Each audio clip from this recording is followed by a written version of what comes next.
Hey everyone, it's Alexander Robinson. Welcome to the channel, and this is my review for Killer Clowns from Outer Space, which came out in 1988, written and directed by the Chiodo brothers, who before and after this movie were basically puppeteers and special effects guys. They worked on Team America World Police, they did the Large Marge sequence in Pee-wee's Big Adventure, amongst many other movies and TV shows. I don't think I really need to tell you what the plot of this movie is, because the plot of the movie is the title, Killer Clowns from Outer Space. An asteroid or shooting star crashes in a small coastal town.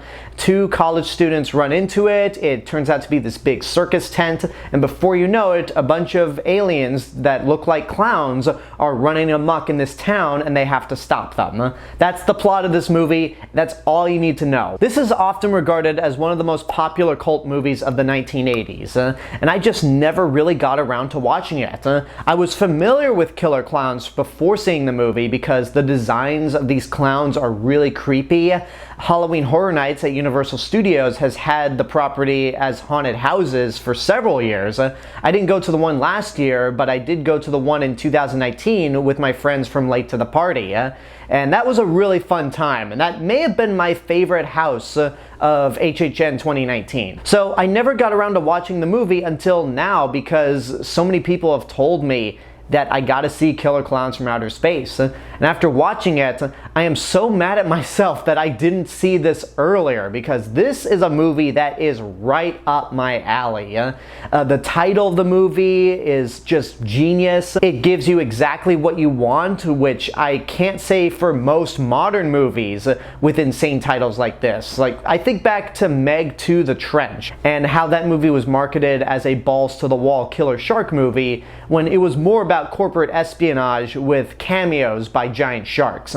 No, this movie, Killer Clowns from Outer Space, you get Killer Clowns from Outer Space causing mayhem, killing a ton of people, but it's all done in a PG-13 manner. The most violent sequence in the movie is when one of the clowns uppercuts a biker's head off and the decapitated head flies into a trash can, something that eventually Friday the 13th ripped off in Jason Takes Manhattan the next year. But outside of that, the way the clowns kill people are really inventive. They turn them into cotton candy cocoons, they throw acid pies at them, they have popcorn guns that may not seem effective at all, but they stick on you and turn into these weird worm-like creatures. And they even have guard dogs that are pretty much balloon animals. That's very clever, and there's so much imagination with this concept. It could easily have been just a bunch of clowns going around killing people with knives, but the Chiodo brothers came up with some really creative moments and ways they kill people. One of the other iconic sequences of the movie is when one of the clowns does shadow puppets on the wall.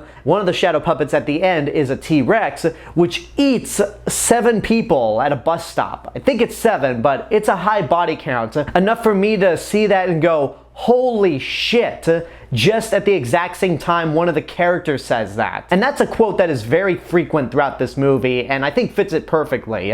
You'll just hear several people go, holy shit. The characters are good as well. You have the 2 college students who discover the UFO, and they're very likable. You have 2 cops in the movie, one of them played by John Vernon, aka the Dean from Animal House, and he does a really good job at being this total scumbag who has no respect for the youth crowd. He thinks everyone is against him. He's just an all-around asshole, which, if there was any issue I had with this movie, is that I think his death could have been a little better. For being such a despicable prick, he could have gone out in a worse way. But the way he goes out, where one of the clowns turns him into a ventriloquist, is creepy. So at least there's that.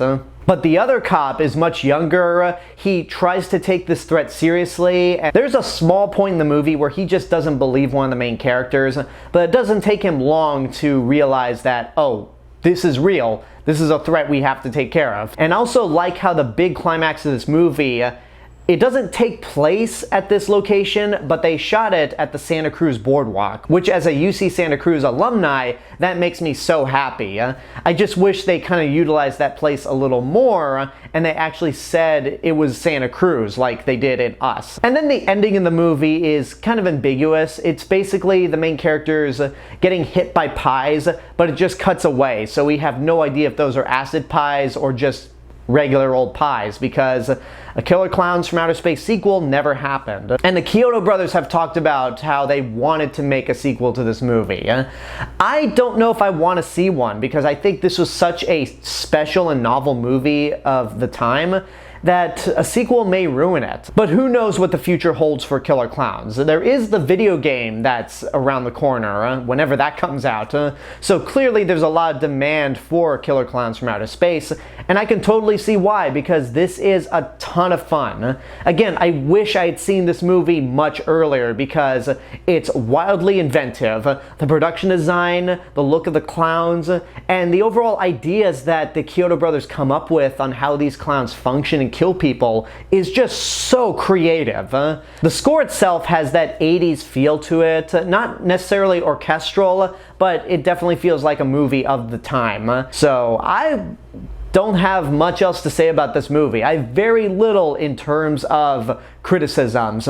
So I'd ultimately say get off your ass and go see this right now. Much like with They Live, it's a very fun tribute to the 1950s, because this is essentially The Blob, which is funny because the actual remake of The Blob came out the same year, 1988, except this is more of an original idea, but feels like one of those B movies from the 1950s. It's a lot of fun, and I think this would be a great introduction for people who don't like horror or are too afraid to dip their toes into the genre, because this is PG-13.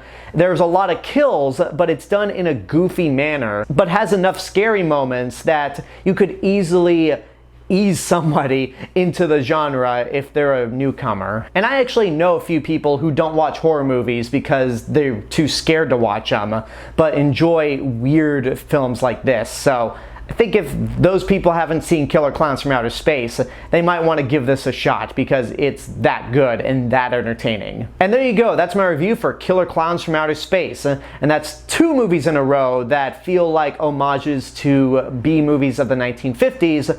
Why don't we add a 3rd movie in? This Friday, I'm going to be talking about the 1990 cult classic film Tremors. Much like with House and They Live, this was a movie that I was supposed to review last year before, well, you know, I caught COVID. And that's the last time I'll ever bring it up. So this Friday, we're talking Tremors. But for now, I want to know what you guys think about Killer Clowns from Outer Space. If you've seen it, what did you think? Whatever the case may be, let me know in the comments below. Don't forget to like the video, subscribe to the channel, and hit the bell button to get notifications. You can also follow me on Facebook, Instagram, Letterboxd, Threads. I'll see you guys in the next video. But until then, have a good day and take care of yourselves.